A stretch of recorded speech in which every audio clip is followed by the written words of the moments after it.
Hello दोस्तों, स्वागत है आपका अपने चैनल पर।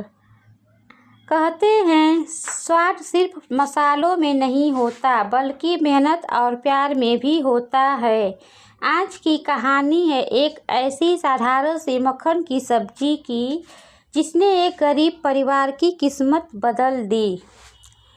एक छोटे से गांव में रामू नाम का एक गरीब किसान रहता था। उसकी पत्नी सीता बहुत मेहनती और समझदार थी। घर की हालत इतनी खराब थी कि कई बार 2 वक्त की रोटी जुटाना भी मुश्किल हो जाता था। एक दिन घर में केवल थोड़ा सा ताज़ा मक्खन, कुछ प्याज, टमाटर और मसाले बचे थे। सीता ने सोचा, जो है उसी से कुछ अच्छा बनाते हैं। उसने प्यार और मेहनत से मक्खन की एक स्वादिष्ट सब्जी बनाई। रामू ने जैसे ही पहला कौर खाया, उसकी आंखें चमक उठीं।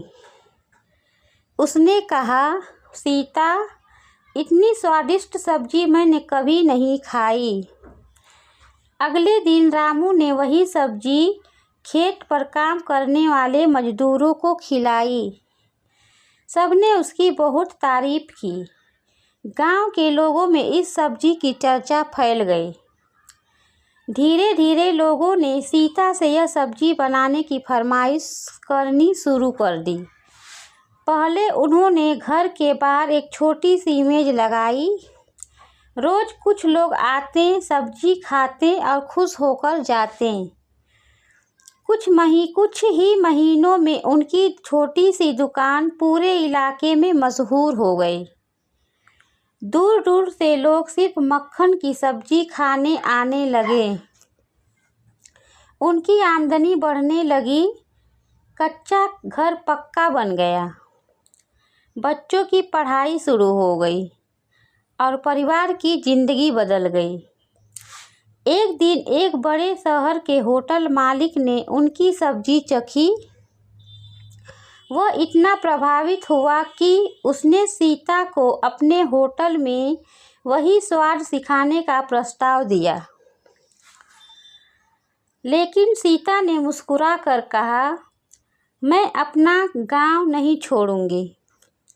मैं यहीं रहकर लोगों को रोजगार दूंगी। उसने गांव की कई महिलाओं को अपने साथ काम पर रखा। देखते ही देखते एक छोटी सी दुकान एक बड़े भोजनालय में बदल गई। अब गांव के कई परिवारों की रोजी रोटी उसी से चलने लगी। रामू ने मुस्कुराते हुए कहा, गरीबी हमारी किस्मत नहीं थी। हार मान लेना हमारी गलती होती। तो दोस्तों, इस कहानी से हम यही सीखते हैं कि ज़िंदगी बदलने के लिए हमेशा बड़े साधनों की ज़रूरत नहीं होती। कभी कभी घर की रसोई में मौजूद छोटी सी चीज़, मेहनत, ईमानदारी और आत्मविश्वास के साथ मिलकर बड़ी सफलता की शुरुआत बन जाती है। अगर आपके पास हुनर है तो उसे कभी छोटा मत समझिए। वही हुनर एक दिन आपकी पहचान और आपकी सबसे बड़ी ताकत बन सकती है। तो दोस्तों, आपको हमारी ये कहानी कैसी लगी? आशा है अच्छी लगी होगी। तो प्लीज़ चैनल को लाइक करें, शेयर करें, कमेंट करें और चैनल को सब्सक्राइब कर लें। तो मिलते हैं कल एक प्यारे से मोटिवेशनल ब्लॉग के साथ। तब तक के लिए खुश रहें, व्यस्त रहें। Thanks for watching. Bye bye, take care.